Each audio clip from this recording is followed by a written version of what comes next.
FDA exists to protect and promote our health. It does this with labeling and safety testing on goods we consume every day. But it often draws hostility from the industries who produce the goods to be labeled.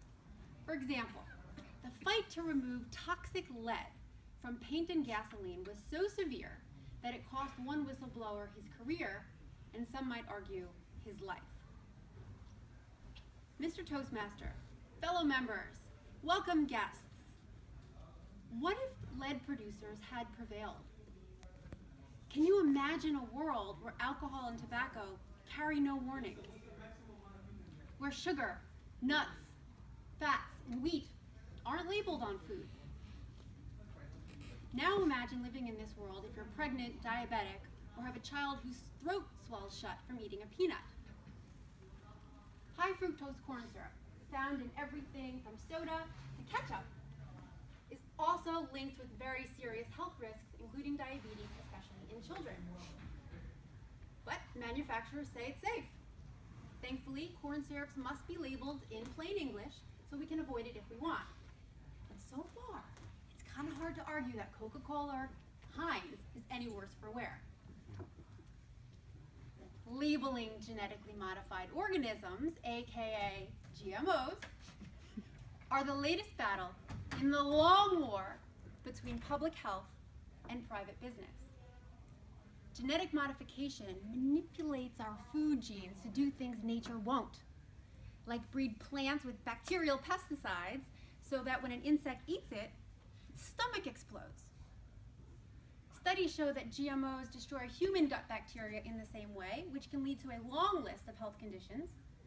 As a result, over 64 nations around the world have bans or restrictions on genetically modified food, but the US isn't one of them.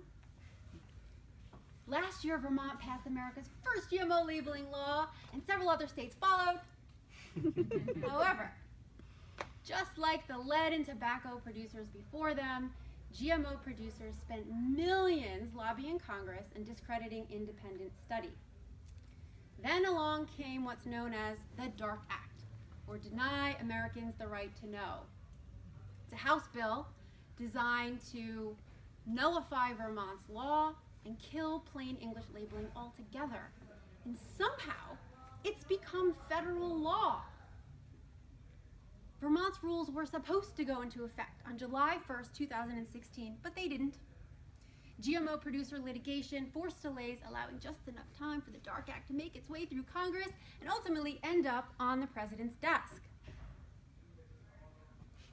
Under this new law, GMOs can be labeled via QR code, 800 number, or website, meaning you can't read a plain English label while in the market.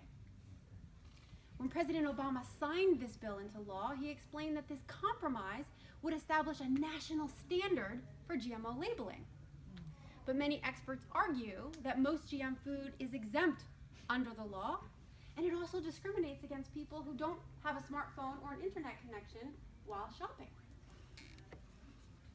Supporting the DARK Act, GMO producers and their advocates made 3 arguments against GMO labeling.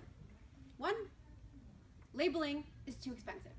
2, labeling will drive consumers away. And 3, labeling is unnecessary because GMOs are harmless.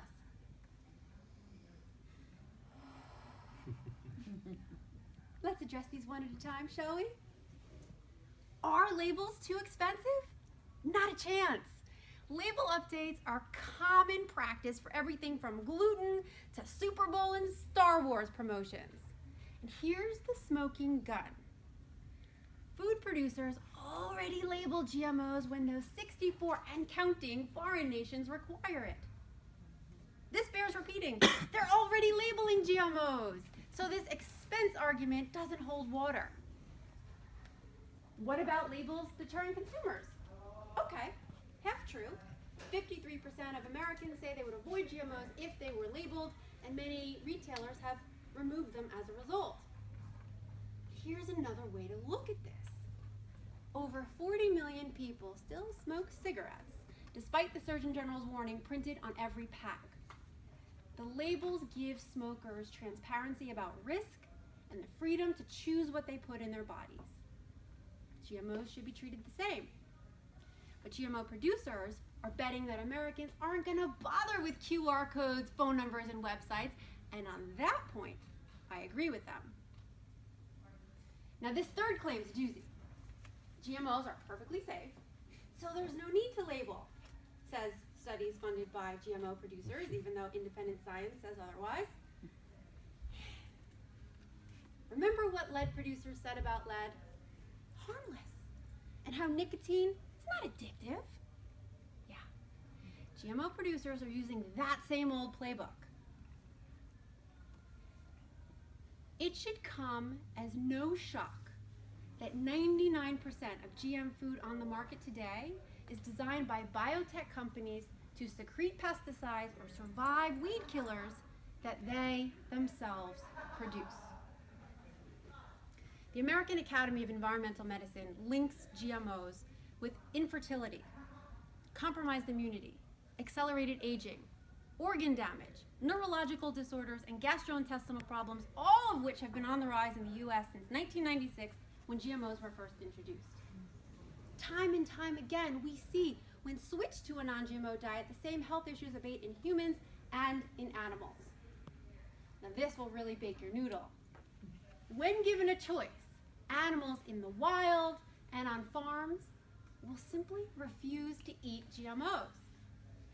Unfortunately, humans don't have the same spidey sense, and we need labels to help us out. Labeling GMOs is not expensive. Consumers are demanding to know what's in their food, and a growing chorus of independent research has revealed GMOs are hazardous to humans and the environment. In America, we pride ourselves on having the freedom to make choices. But thanks to the DARK Act, that freedom has just been sold to the highest bidder. Mr. Toastmaster.